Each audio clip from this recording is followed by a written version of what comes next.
The first thing you want to do with your abdominal work is get a little bit of oil.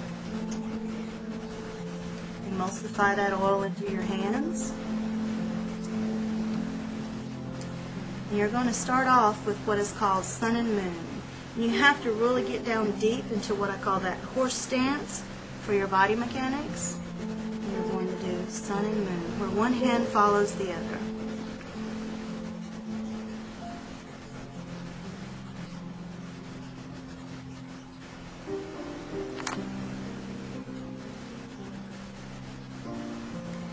From here, you can do your horizontal push-pull.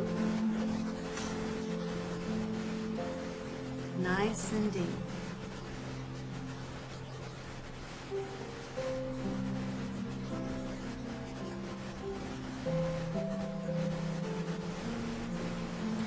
Your next stroke is what is called your circular friction, and keeping in mind how the colon actually works, from ascending to transverse to descending. The functions of the colon is very important to stay in that clockwise working pattern, because this is the way that your colon is working. Ascending, transverse, and descending.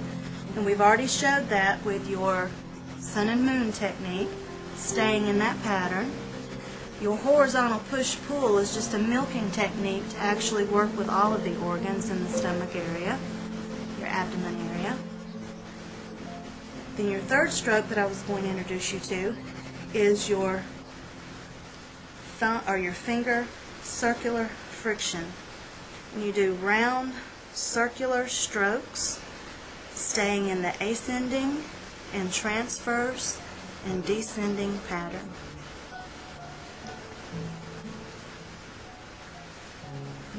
Starting with the ascending,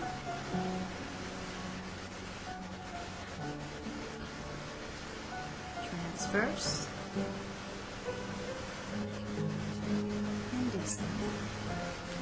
You do this stroke 3 times.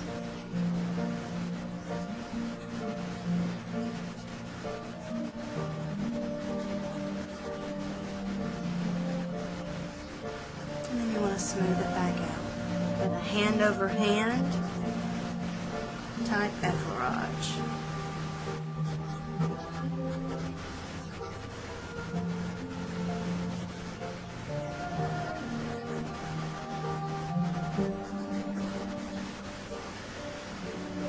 Feels so good to the stomach region. Your next stroke you're going to apply to the body is fisting. There again, you're staying in a clockwise motion, and you're just fisting, staying with the ascending, transverse, and descending mode. Come on over. She has a very tiny area to work with, and that's okay. You can work with different body styles.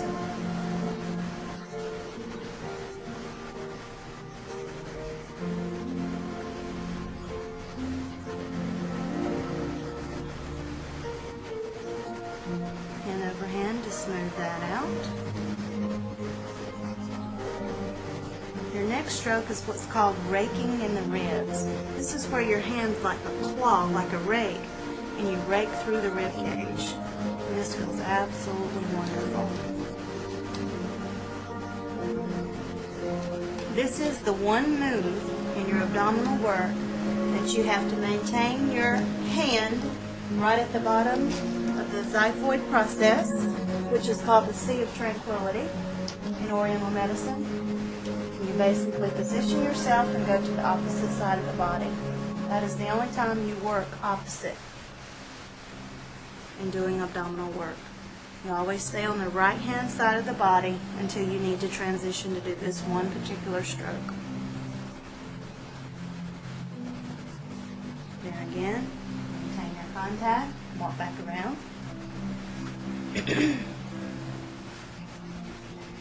Your next stroke is what's called the diaphragm lift. Your diaphragm lift is very important because you want nice oxygen going to all of your muscles, all of your vital organs in the abdominal region. Some of your patients will be chest breathers. When they take a nice deep breath, they actually hold their bellies in because we're taught as women to hold your stomach in, hold your stomach in, hold your stomach in. Well, they wind up where they're taking their breath and it's all coming in the chest area, and they're expanding the chest and not the diaphragm. So I'm going to have my patient, I'm going to lay my hand right on top of the diaphragm, and I really do want you to take a nice deep breath and push my hand completely up. That's a good diaphragm breath. Now I want you to pretend like you've been taught all your life to hold your belly in. I'm going to take a deep breath. And as you see that my hand did not pop up, that is chest breathing, and that is the wrong way to breathe. So sometimes you may have to take a minute or two to train your actual patient how to breathe properly. And your key factor is putting your hand across that diaphragm and making sure your hand is extending up on their breath. Go ahead, please. You see my hand is coming up, so my patient is breathing properly. The next stroke that you'll be doing is actually clearing out this diaphragm. You'll have some therapists that like to use their thumbs. They lock into that diaphragm and they scoop around the body. I personally do not like that one. I actually use my palms, and this was taught to me old school, so this is what I'm teaching you. You take the palms of your hands and you lock underneath the rib cage. You have your patient take that nice deep breath. On expansion of that diaphragm, you push into that diaphragm around the ribs, sink your hands underneath the rib cage, and pop them up. And you do this 3 times. Deep breath again. And sink in. And around the rib cage area. And lift, lift, lift, lift. One more time.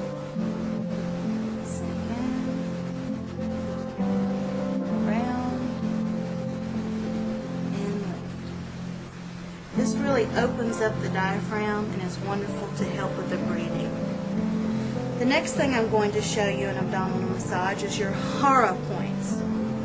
You have 3 points here, 1, 2, and 3.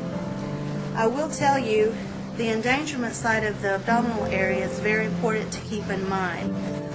A rule of thumb for massage therapists, anytime you feel a pulse, you get out of that area that you're working. And I'll tell you that reason also for the abdominal area. Therefore, you're going to clear off these hara points. Hara means your center, your dantian, your dantian in Oriental medicine. Your center is where you're focused at for stability in your body.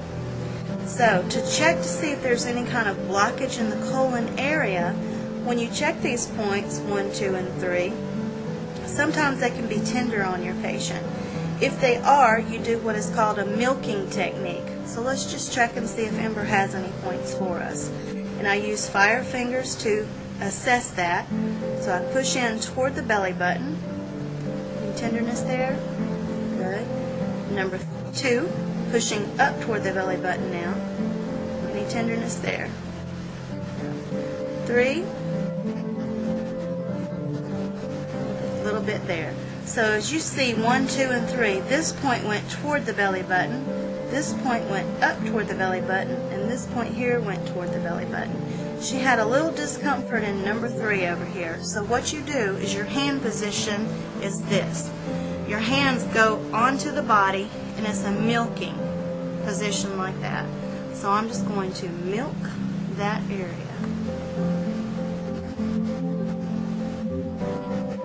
Now say she was in point 2. This hand is going to milk because you're in this region. So this hand will stay and milk in that area.